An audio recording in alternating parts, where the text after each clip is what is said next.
Mécano, merci beaucoup de me donner un petit peu de temps pour cette interview. Tout d'abord, est-ce que tu peux te présenter, s'il te plaît?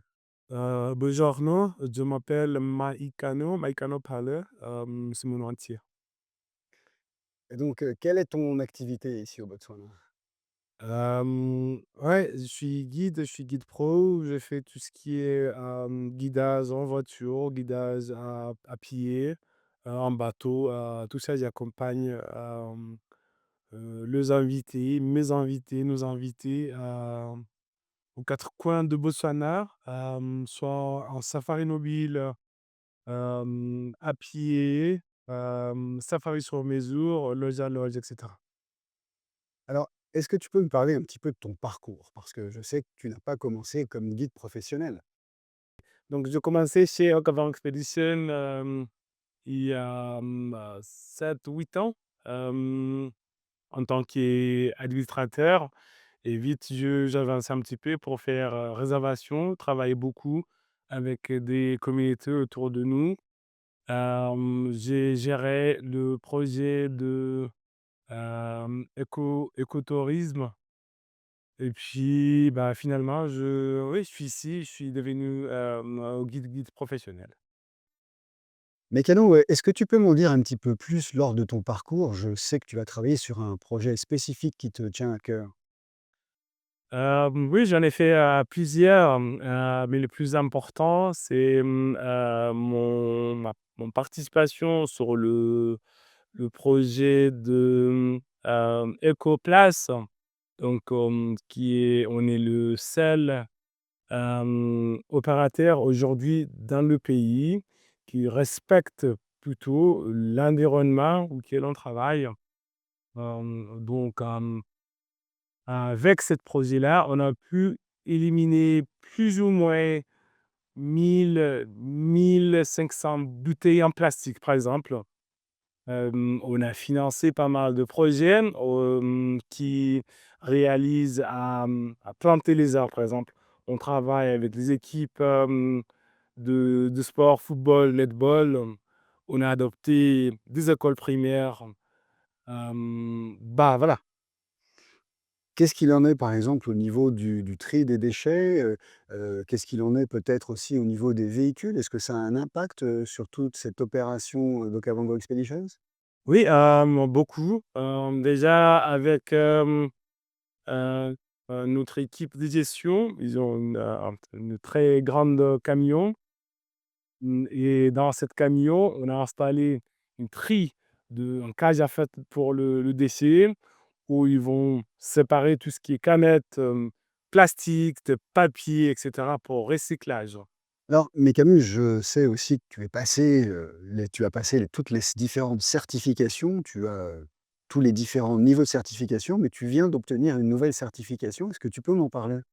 Ah bien sûr, oui, je suis content de te dire qu'aujourd'hui, je suis le seul guide francophone qui fait de safari à pied, guidé très bien en français.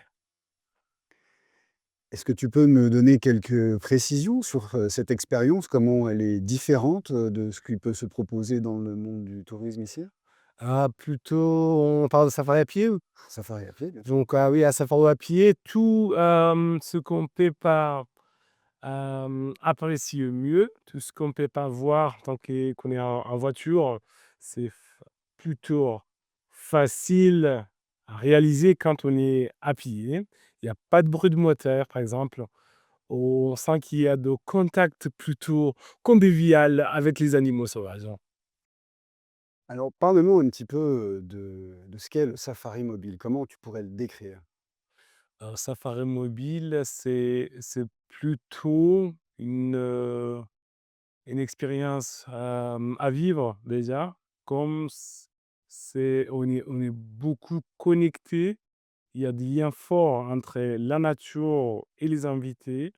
Je sens qu'il y a immersion complète quand on est à safari mobile.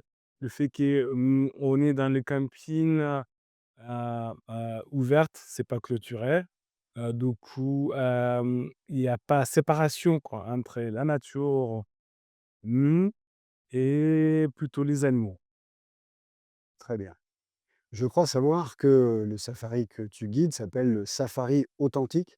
Donc qu'est-ce qui fait cette authenticité? Alors ça vient de tout ce qu'on fait, dès le matin, le réveil, les activités qu'on fait, le pistage des animaux, la façon qu'on, hem, le commentaire qu'on donne, aux animaux, plutôt aussi, la contribution qu'on a sur, les endroits où on fait nos guidages, les activités et tout ce qu'on fait avec des communautés, sur notre parcours. Très bien. Aujourd'hui, nous sommes dans la magnifique région de Kouaï. Pour quelle raison sommes-nous ici?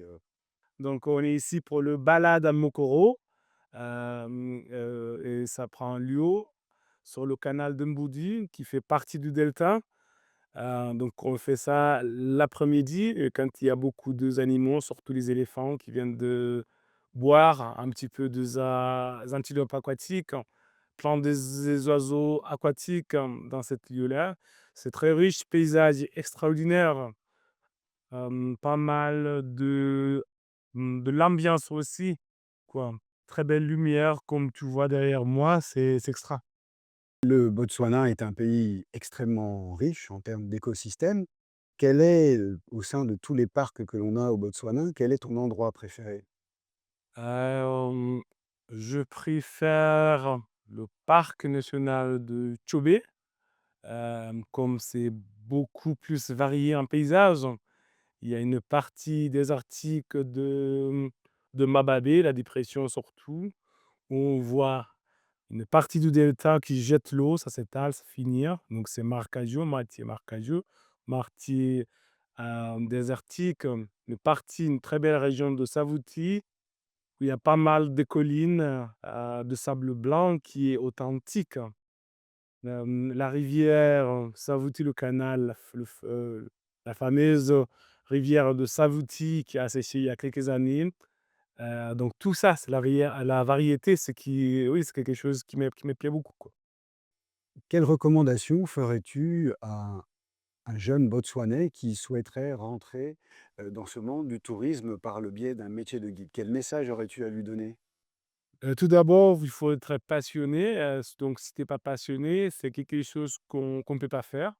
Donc tout d'abord, si, il y a quelqu'un, qui est passionné et qui veut être dans le tourisme, ce qui est important, c'est patience, de commencer tout au début, monter les étapes, progressivement, quoi. Jusqu'à on est entier, on peut guider les gens d'une façon extraordinaire, quoi. On donne de commentaires, on anticipe le mouvement des animaux, on fait tout, en fait, on n'oublie pas quelque chose de plus important, pour nous qui est la sécurité des invités. Au sein de toute cette richesse de faune que nous avons au Botswana, quel est ton animal préféré? Ah, il y en a beaucoup, mais je me trouve très bien, quoi? Avec des licans peut-être. Les licans, ouais. Les licans, ça reste, ou ça restera aussi l'animal, que j'adore beaucoup. Très bien.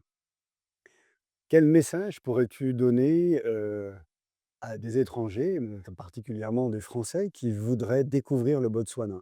Quel est pour eux le meilleur moyen de découvrir le Botswana et sa richesse? Je dirais un safari mobile, bien sûr, comme c'est, d'abord, c'est pas trop cher. On a plus de temps de découvrir, jour par jour. Le fait qu'on déménage, on fait plusieurs régions. Si on parle de safari authentique, par exemple, qui dure, 8 nuits, et 9 jours, on a le temps, on a le 8 nuits de visiter 4 régions différentes, qui sont, chacune a une charme particulier. Donc oui, un safari en je pense, c'est le meilleur, façon de voir, d'apprécier la beauté de Botswana. Très bien, parfait. Est-ce que tu aurais quelque chose à ajouter à notre conversation?